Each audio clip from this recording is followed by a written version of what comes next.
আসসালামু আলাইকুম। ব্রাহ্মণবাড়িয়াতে সকল ফার্মেসিগুলো বন্ধ করে দিয়ে ওনারা ধর্মঘট পালন করতেছে। অবৈধ স্থাপনা উচ্ছেদ করতেছে, সেই জন্য ওনারা সকল ফার্মেসি বন্ধ করে দিয়ে ওনারা ধর্মঘট পালন করতেছে। ঠিক আছে, অবৈধভাবে ব্যবসা করে আবার মানুষকে এভাবে ভোগান্তিতে ফেলতেছে। ও প্রত্যেকটা দোকানে খুঁজে দেখেন স্যাম্পল পাওয়া যাবে, প্রত্যেকটা দোকানে খুঁজে দেখেন অবৈধ ওষুধ আছে। তারা যত নিম্ন মানের ওষুধ বিক্রি করে, আবার আবার কেউ কিছু বলতে গেলে আবার ওনারা ধর্মঘট করে বসে থাকে। বাংলাদেশে কত আন্দোলন দেখছি, বহুত আন্দোলন দেখছি, কোনোদিন কোনো ফার্মেসি বন্ধ করার কোনো আন্দোলন দেখি নাই। সেই তারা অবৈধভাবে ব্যবসা করতেছে।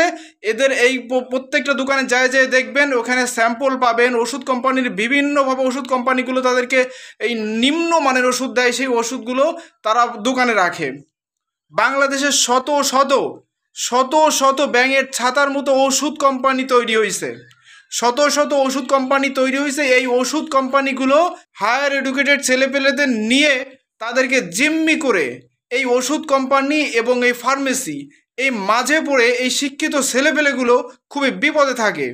তাদের কাছ থেকে কোম্পানি এক হচ্ছে প্রেসার দেয় ওষুধ বিক্রি করার জন্য। তারা মনে করে ওষুধ কাঁচামাল, কাঁচামালের মতো ওষুধ বিক্রি করতে হবে, মানুষ খালি মুড়ির মতো খাবে। আর এই ফার্মেসিগুলো করে কি, এই যে একটা সুযোগ, ওষুধ কোম্পানি এক হচ্ছে চাপ দিচ্ছে সেলসের জন্য, দ্বিতীয়ত এই ফার্মেসিগুলো সুযোগ নিচ্ছে ওই ছেলেদের কাছ থেকে।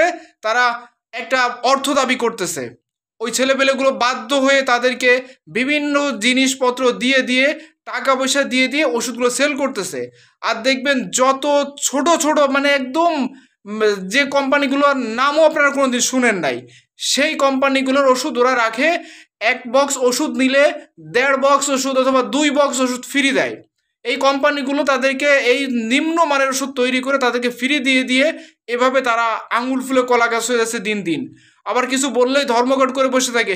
ও প্রত্যেকটা দোকানে খুঁজে দেখবেন কোনো ভালো মানের কোনো ওষুধ পাবেন না। যত একদম থার্ড ক্লাস কোম্পানি আছে, যেই কোম্পানিগুলোর নাম জীবনে শুনেন নাই, সেই সব কোম্পানিগুলোর ওষুধ তারা রাখে।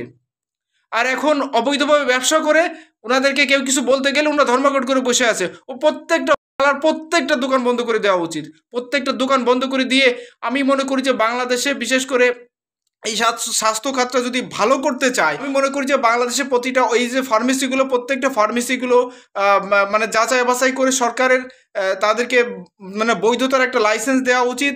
আর বাংলাদেশে এরকম শত শত কোম্পানি, ব্যাঙের ছাতার মতো ওষুধ কোম্পানি তৈরি হয়েছে, এগুলো বন্ধ করে দেওয়া উচিত। এই ওষুধ কোম্পানি আর এই অবৈধ ফার্মেসিগুলো বন্ধ করে দেওয়া উচিত। তাই না হলে বাংলাদেশ স্বাস্থ্য খাতটা দিন দিন আরও বেশি ঝুঁকিতে পড়তেছে। তো এই আমার মতে বেশি ভালো হয় কি জানেন, আমার মতে বেশি ভালো হয় হচ্ছে সরকার যদি এই ফার্মেসিগুলোর দায়িত্ব নেয়, কোনো একটা মন্ত্রণালয় করবে, তারা এই ফার্মেসিগুলো দেখাশোনা করবে। এই এই এই শালাকে এই যে যারা এই যে ব্যবসা করতেছে ফার্মেসির, শালাকে আসলে ব্যবসা করতে দেওয়া উচিত না, শালাকে ব্যবসা করতে দেওয়া উচিত না। এরা মানে মানুষকে মানে গলা কেটে টাকা নেয়। ওষুধের গায়ে তো কোনো ওষুধের কোনো দাম লেখা থাকে না, এমআরপি লেখা থাকে না। যার কারণে যে যে ওষুধ প্রতিটা ওষুধ কোম্পানি থেকে 10% হচ্ছে কাস্টমারের জন্য দেওয়া থাকে, ওরা 1%ও দেয় না। ইভেন ওরা আমি এটাও দেখছি যে প্রতি একটা ওষুধ 5 টাকার ওষুধ ওরা মাঝে মাঝে 20 টাকা 25 টাকাও বিক্রি